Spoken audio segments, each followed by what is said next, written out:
Hey guys, I'm Hallee, and I'm Jamie. and this is Literal Nonsense.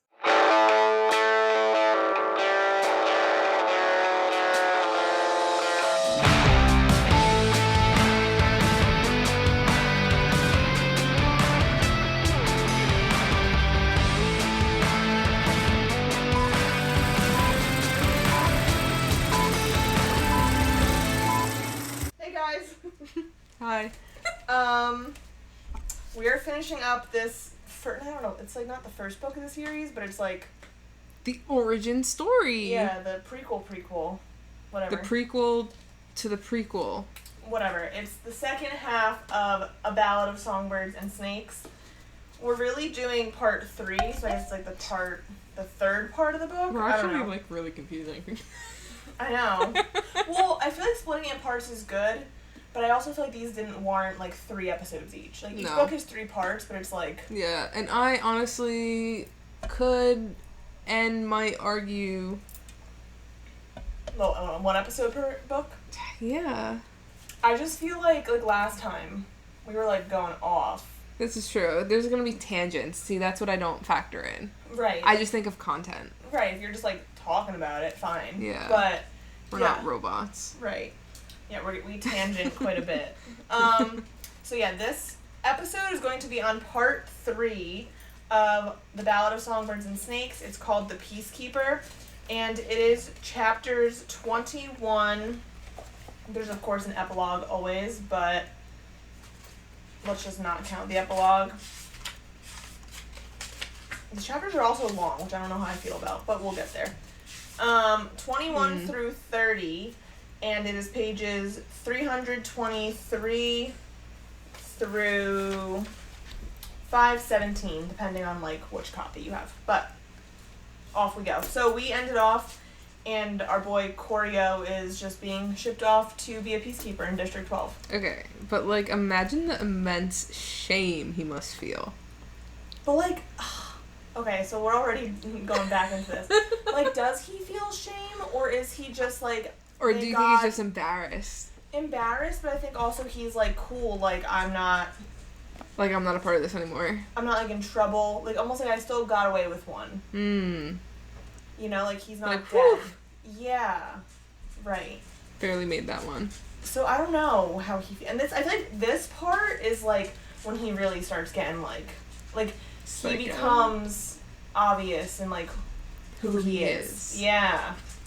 So he's going to District 12, which I think that part's interesting because it's like he is going after Lucy Gray, but is it because he loves like? There's no other motivation right now. So why else would he go after her? Because I think that was, like, the one thing that was, like, going well in his life. Okay. And so I feel like he feels like that door is kind of still open. So he's like... And he also is... And I think he's also maybe confused about, like, do I love this girl or not? Yeah, right now I think he doesn't know. Yeah. Like, if it's love or control or... But, like, some people would argue that, like, sociopaths can't feel love. I don't know if he's a sociopath or just a narcissist. I don't know. Because... I think narcissists feel love. I don't... Well, besides the point. But, like, I think knowing what I know from the other books, like, now I would argue that it's giving sociopath. Just a little. Okay. Or did he, like, slowly become that way? Nature versus nurture. Again, yeah, like, right. Is the President Snow that we meet in the trilogy, is that because he was molded into that, or has that always been him? Which I think is kind of like what this book is posing that question. You, like, don't know. So, like, he goes to District 12. I feel like that also almost fuels his ego or narcissism because he's, like, really good at being a peacekeeper because they've had all this, like, kind of, like, fitnessy type training. Yeah. Like, he's great at what he's doing, which I think almost, like, adds to his, I don't know, view of himself. Like, I am the best of the best. But, like, also, it was drilled into his head that Snow lands on top. Right. So, like, that was, like, bred into him. And that's the thing, too. I think, like, even though he's, like, almost shame and made a peacekeeper and all these things, I feel like he's, like, somehow, to preserve his narcissism, is like, oh, but I'm the best at this, so this is actually in my favor. Like, he, like, always can spin it where it's like, yeah, I am the best, or whatever. This is true. So that's interesting as well, that he's like, oh, well, like, whatever. Like, he's not upset about the situation, per se. He's just like, oh, this is actually in my benefit. I can be the best of the best, and, like, I'll still figure out a way to, like, get back, kind of. Well, yeah, and that becomes prevalent when he finds out that he could be promoted to... like, other districts, or there's, like, I forget, like, what it's called. But like, he's, like, higher ranking. Like, an officer. Yeah. Or whatever. So I think also what I really like about this part of the book, aside for his, like, his own psychopathology, is I really think Sejanus is, like, needed in this part of the book. Yeah. And I'm glad that he was brought back into this part of the book, because I think, like, there's such, like, opposing forces. Yeah. That it's almost like he needed to somehow be roped into this. So Sejanus also volunteers to be a peacekeeper, comes to 12, mainly because, like, Corio's his best friend, but also, like, he doesn't agree with all the corruption in the capital. Yeah. So a way different reason, but, like, a creative way to, like, get this character back into play. So once he's there, I feel like that's when things really start moving, grooving, rolling. Well, yeah, because I think, like, Snow, Corio was, you know, like, getting into the groove of being in 12 and, like, being a peacekeeper, XYZ. And he had his plan to meet Lucy Gray, like, on the weekend, and, like, all this stuff, all the wheels are turning. Then all of a sudden, he's like, great, the guy who caused me all this trouble in the capital is now here. But he is also fond of him. I know. It's...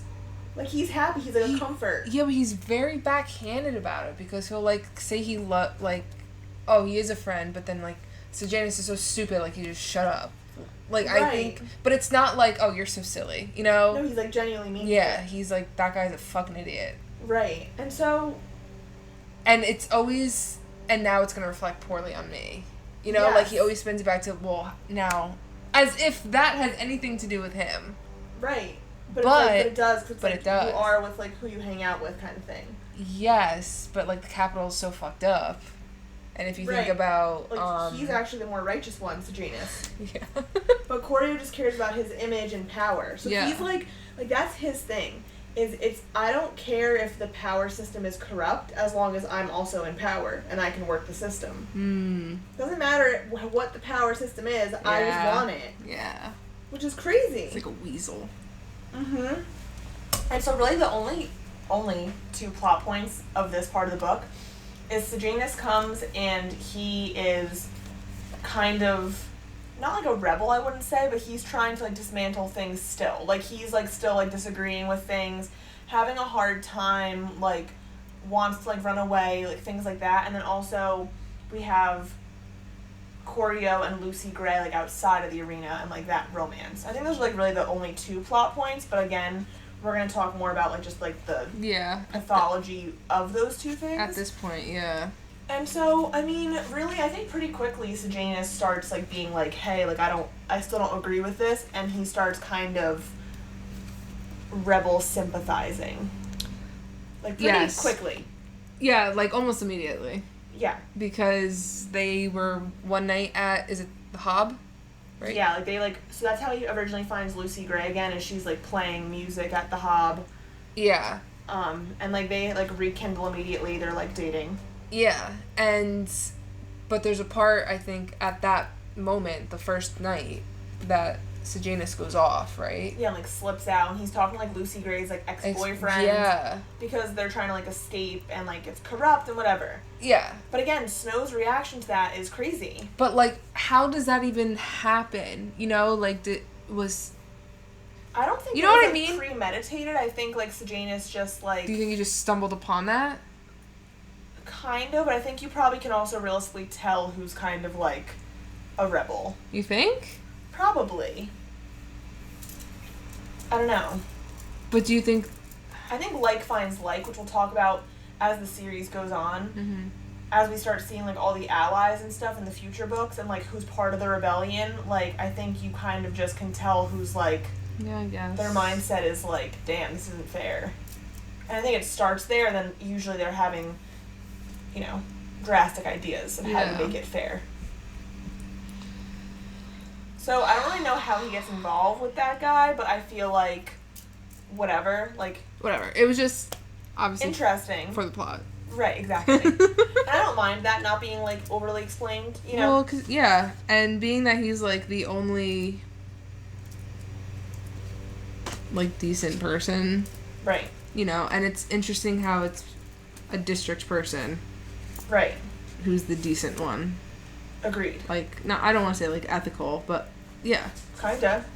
And that's what I think, Sejanus, so, like, basically his whole thing that he starts talking to, is it, like, Billy Top? What the fuck's his name? Lucy Gray's ex-boyfriend? Yeah, I was just trying to find that. Like, I forget how they start talking, whatever, but the plan basically is he wants to, like, bail this lady out of jail and they're all going to escape into the wilderness. Yeah, which also, like, children. Like, what are we thinking? I think they're just almost like, we're not going to, like, rebel and, like, have this, like, outward rebelling, but at the same time, like, we just want to escape. Like, and that's the James's thing, too. Like, yeah. I don't think they would have, like, enough manpower, etc., to, like, rebel and have this whole uprising, but he's like, I just can't do this anymore, I gotta just get away from it. Yeah. I'll go live in the woods. Which, fine, but, like, they would get killed for doing that. And so, once Corio finds out that Sejanus is doing this, he's, like, again, all about himself. Yeah, he's like, fuck, well, now I have to save my ass. Which, like, kind of, yeah. But, like, I would just be like, don't talk to me anymore. I have nothing to do with this. I mean...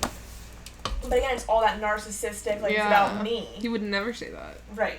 And so, it really all, like, comes to shit, basically, when they're, like, meeting up with that guy. It does go to shit, like, pretty quickly. So quickly. Because this, like, section really isn't that big, honestly, for all this to happen. And so they're meeting up with, like, Lucy Gray's ex, and he's, like, you know, kind of, like, hooking up with the mayor's daughter or whatever. And she catches them, and fucking Corio just shoots the mayor's daughter. Okay, yeah, so... That's crazy. Like, he doesn't... That's what I'm saying. He's all about self-preservation. He says that. He's like, I shot her because she was gonna, like, tell on all of us that it was, like, kind of, like, again, like, rebel sympathizing. Yeah. And the fact that I was seen with her would fuck me over. That's crazy. Like, he was like, so she has to die. See ya.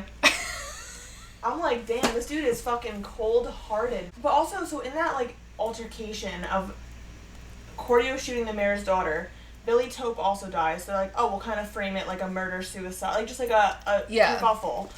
And, like, Corio's only worry there is, like, the guns being found. Like, he's like, oh, like, I'm waiting for the other shoe to drop kind of thing. Okay, well, yes. Well, what's crazy is that they get guns because of Sejanus. Right. And like, he's all about like, peace and whatever, and let's not do this. But he comes from a munitions district. But I also think like, I don't know. I wouldn't argue he's about peace. I would argue that he's about righteousness. Like, so he's like, if we need to have guns to, like, survive in the wild, like, I will steal them. Or, like, he'll do corrupt things if it's righteous. But it has to be, like, worth it.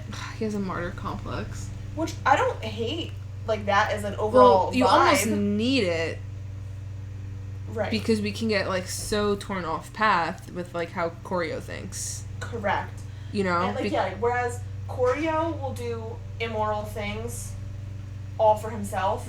Sejanus potentially does immoral things, but always for, like, the righteous cause. I just feel like they're two characters, almost both, like, don't mind doing immoral things, but for different reasons completely. Yeah. And that's where I think it's, like, cool to have, like, Sejanus brought into this part of the book. Because, again, now where Corio's freaking out, like, he's gonna get caught and stuff. Yeah. I feel like it's because, again, like, what's gonna happen to me.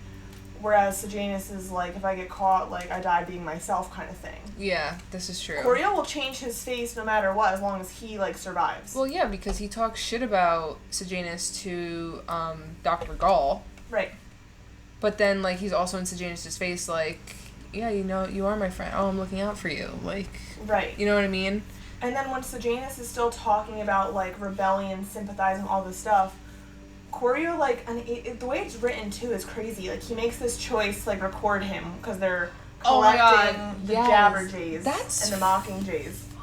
That was fucked. He records Sejanus with these birds, and he knows the birds are being sent to the Capitol, and he's like, he's rebel sympathizing. So, like, hopefully someone hears it and they handle this, and they'll know it was me because, like, Sejanus kind of references, like, who he's speaking to. Yeah, but he also mentions that, like, Dr. Gall will realize that it's him. Yeah. Because she realizes his style or something like that, she says. Right. Or he says. Which is crazy. And so, but, like, the way it was written, too, like I said, I remember a distinct part where it said, like, I didn't even think about it, I just hit record. Mm-hmm. And so then, again, now he's kind of waiting for the other shoe to drop. He does feel a little guilty about it. Yeah. Fine. Mm-hmm. But I think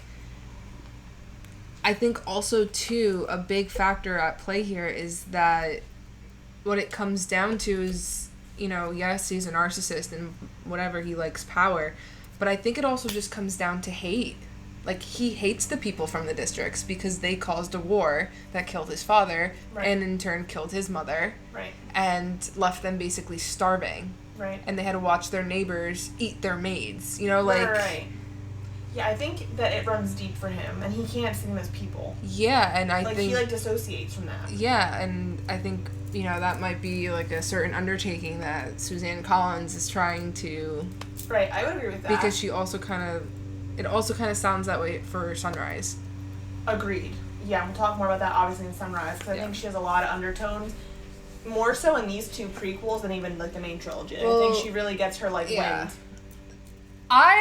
I would argue that, like, the initial trilogy is young adult, but these two have more Songbirds and Sunrise, like, yeah, they're YA, they're young adult, but they're for the adults, you know? There's a lot of, like, undertone psychological things. Yeah.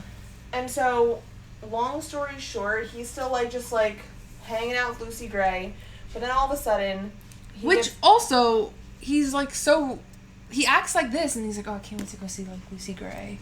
And give her my scarf. Right. I don't think he knows what he feels for her and, like, what it is. You know what I'm saying? It's almost like he becomes a different person when he's around her. I could see that. I would argue that, too. But, like, he's not, like, a different person, you know? No, because it could be just that mask. And it also comes out, like, later. So quick. Yes. Okay. So, basically, long story short...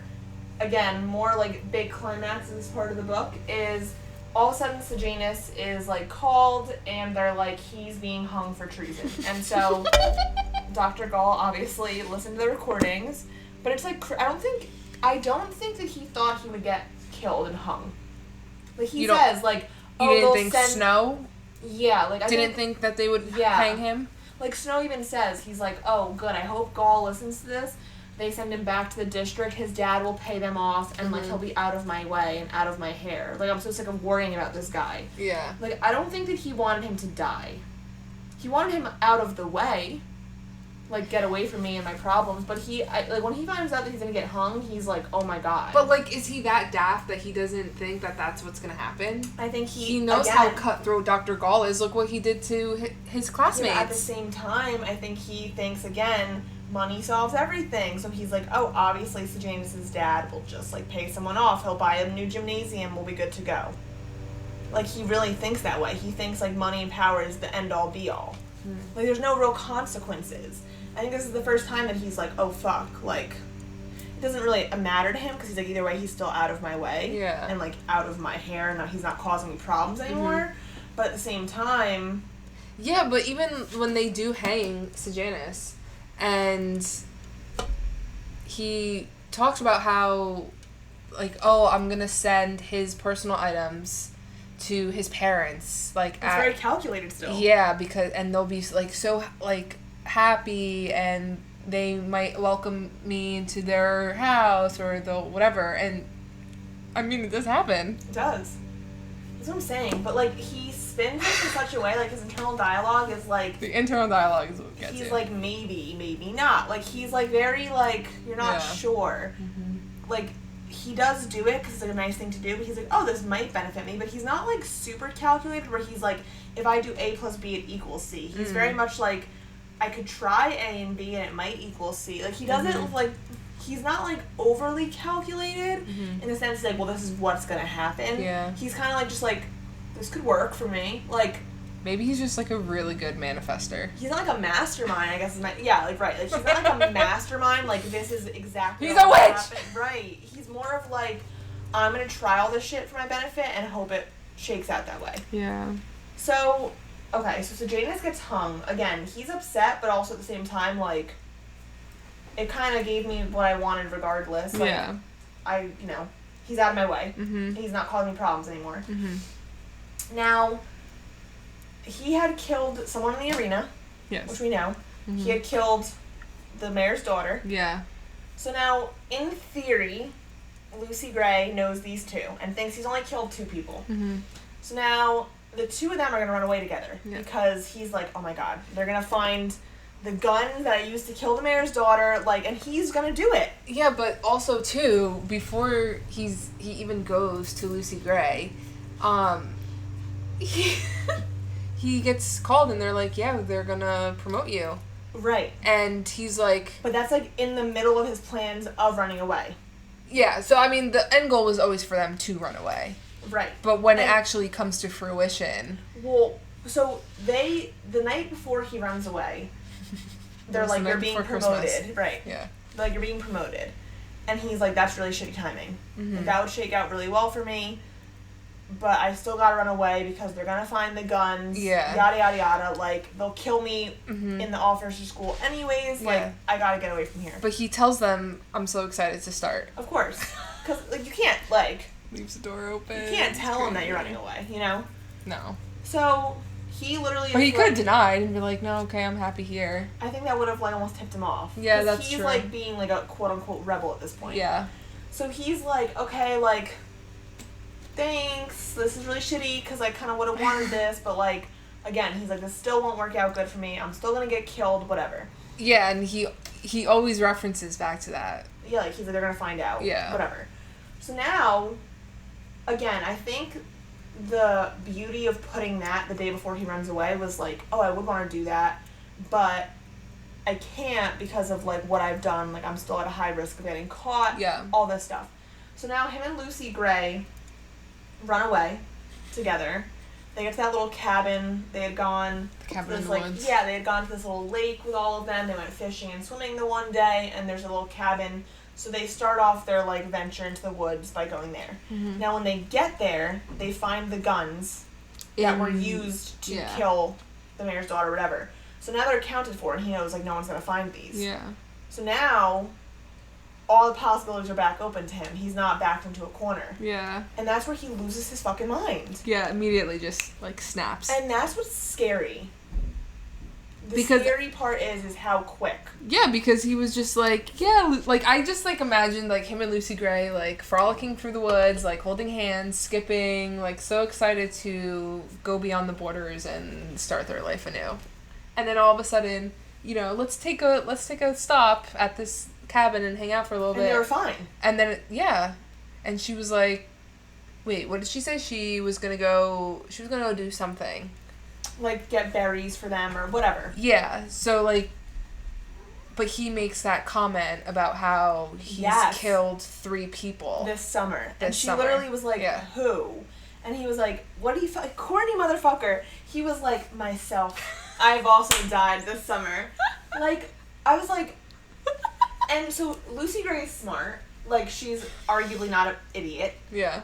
She connects that it was Sejanus. Yeah. And that's his best friend. Because she's upset too. Like, she knows they hung him. Right. And she was upset during it. Yeah. And so she connects it and is like, I'm going to go to some berries. Again, plays it off.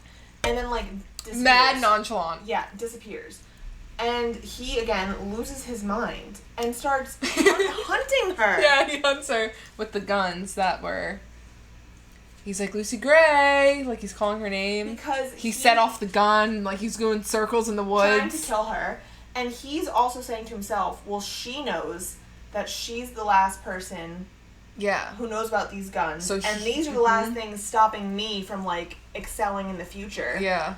And so she must think or worry that I'm going to, like, kill her as well. Mm-hmm. So I must therefore then kill her. And, like, I don't think she was wrong. No. Hell hell no, get out of there as fast as you can. But he does. He proves her right, which is crazy. Like, because she sees this in him, I guess. But just in that one thing.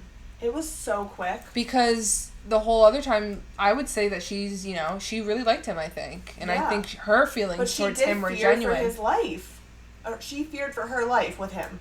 In that moment. In that moment, yes. Right. And that's, again, but she must have seen something in him. But, good for her that she left. But I'm also, were his actions of trying to shoot her because she left? If she had stayed and was, would he have also had that thought of, she's the last thing in my way, with these guns, I have to kill her? Or I think because she ran away, he got, pissed. Which one is it, the chicken or the egg? I don't know. Because he does say in the book, he was like, oh, I can't, I can just, I'll pretend for now, and then, I'll tell her, actually, I don't know, I'm having reservations, she'll understand, and I'll be able to go back, and she can go with her life. Yes, he wasn't originally going to kill her. He was like, I'm obviously going to go back and go take the officer job. But I think she'll be upset. But then when she ran away, I think it really... He got paranoid because I think he thought that maybe she was going to run to go tell, on him or something. Yes. And then his autonomy was threatened. And then he freaked out and started shooting. I mean, I don't know. Maybe you'd also do that in that moment. Maybe I would. I don't know, though. That's what I'm saying. And that's where this book is so fucking tricky because it's you can't excuse either one. Yeah. Oh, it's fine. She ran away. He got paranoid. Yeah. It's that should still not be your gut. Yeah. You shouldn't go chasing after her with a gun. And shooting. She made a whistle and he's, shooting in the direction of it. That's sick. Yeah, and he's literally spinning in circles. Doesn't he, fall to the ground? Writes or something like that? Dude, it's he's, I don't know. He's something special. This man. And then he vilifies her. Yeah. Because again, it's nothing can be against, nothing is his fault. Bro. Lucy Gray was no lamb. She was not made of sugar. She was a victor. Right, making her be freaking out. Put my book down. Yeah, insane. Yeah. But again, almost that self-preservation of of course I'm mad at her because she's manipulative, because she's calculated. Yeah, and he literally tells himself, put down the gun. But his hands refuse to cooperate. Yeah, I think there's something wrong internally. You know what I'm saying? The hardwiring is fucked up. So then, doesn't he dump the guns in the lake? So he can't find her. That's it. He can't find her. Yeah, he is fuck it. Yeah. And he thinks that Lucy Gray tried to kill him.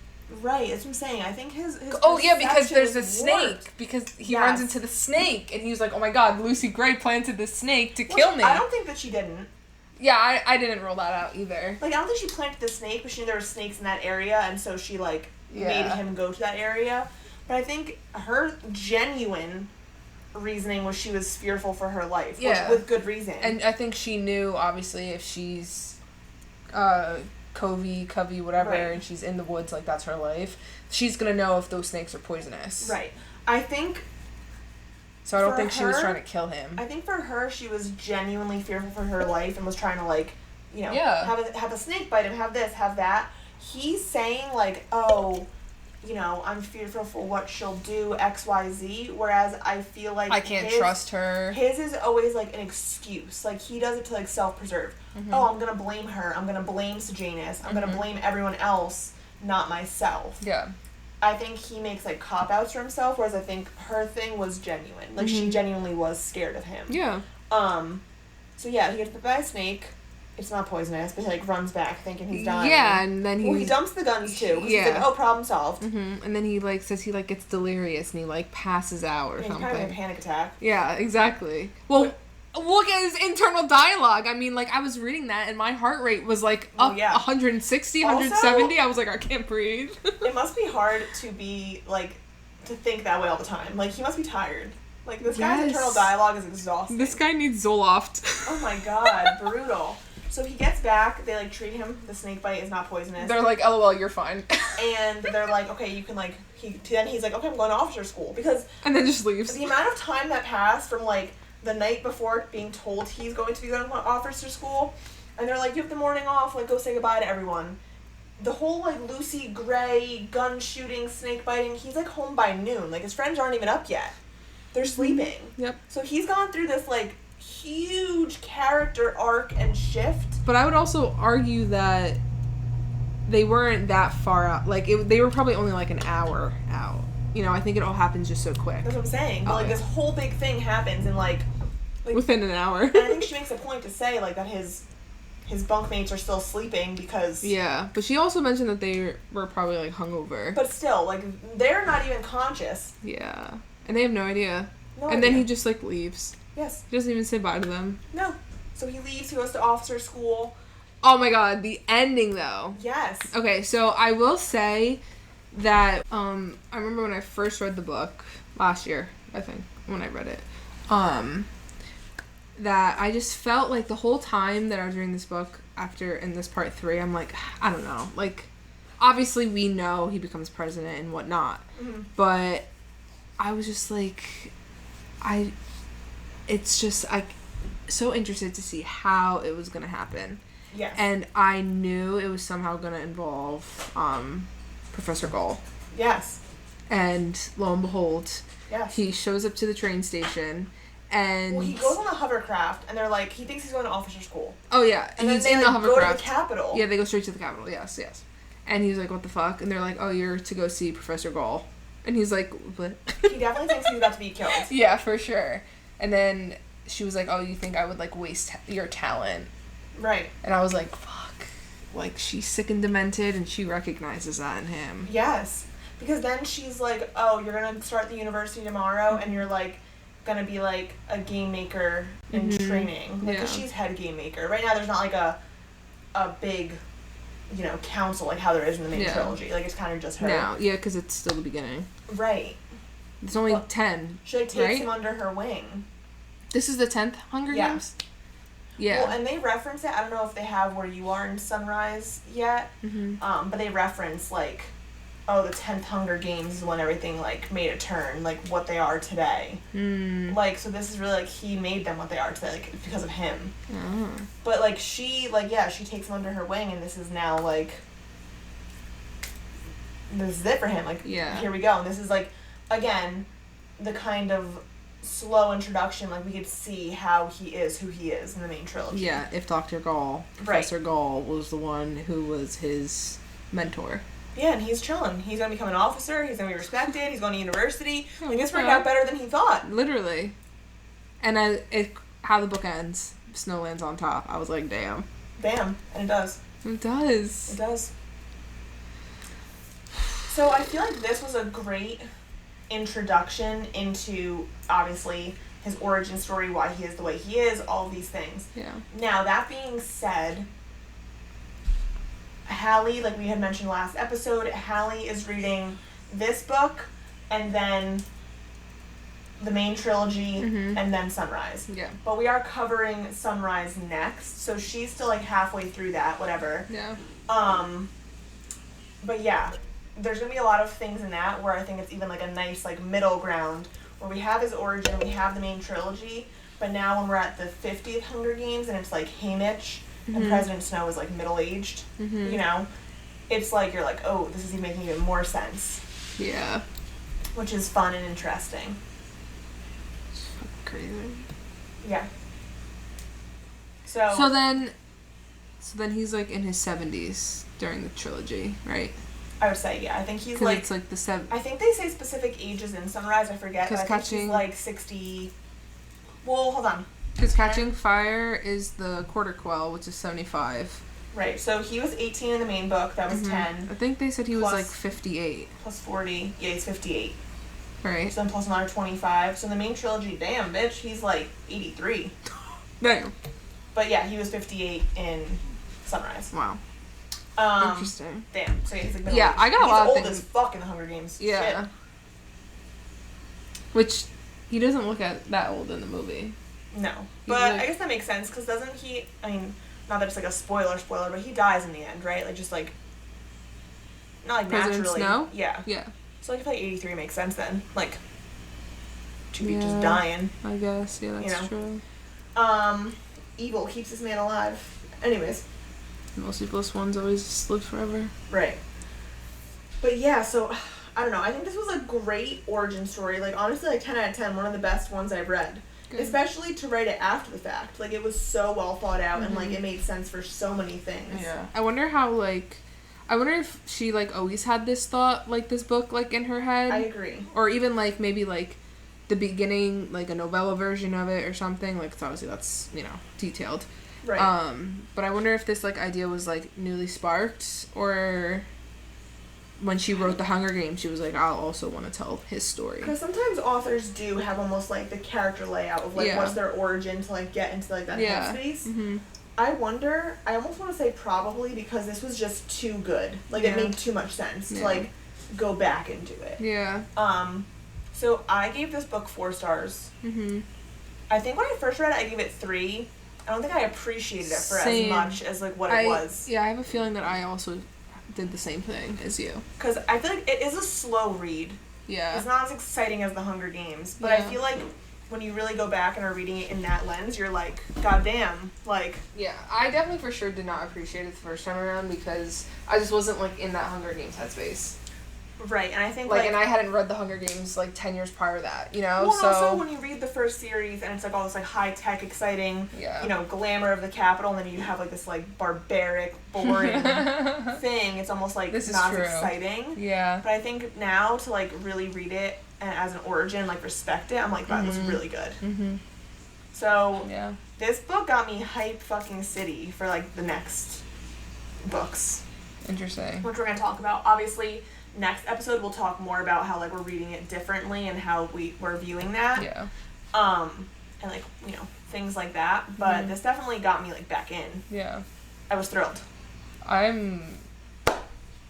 couldn't be happier. Seriously. Thank God. And, like, we needed this after Fearless. Yes. Jesus. Yes, we did. It was brutal. We needed something to, like, revive us. Yeah. We really did. Because, I don't know. I think, again, this is just showing me, like, what a good author can do. And, again, even being young adult. Mm-hmm.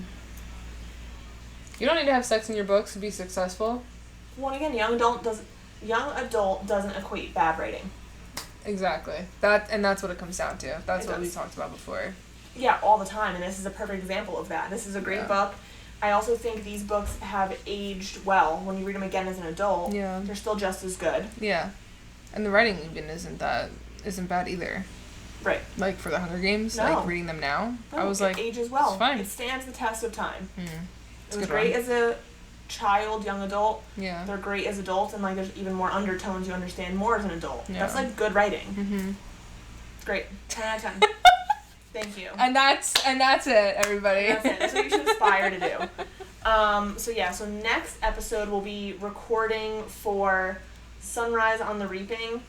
Again, we'll talk more next episode about how we read it differently, whatever, but we're going to be covering the first part of that book next episode. Mm-hmm. So we'll chat then, which I'm excited. This is our first read for that book, obviously. Yeah. We knew nothing about it, so it's going to be thoughts. Going to be a good one. So exciting. All right. Well, we'll catch you guys there, and we're ready. We're excited. Yeah. Be pumped. We're pumped, thank God, finally. Might not look pumped, but I'm pumped. We'll see you guys next time. On Literal Nonsense Podcast. There you go. Bye. Bye.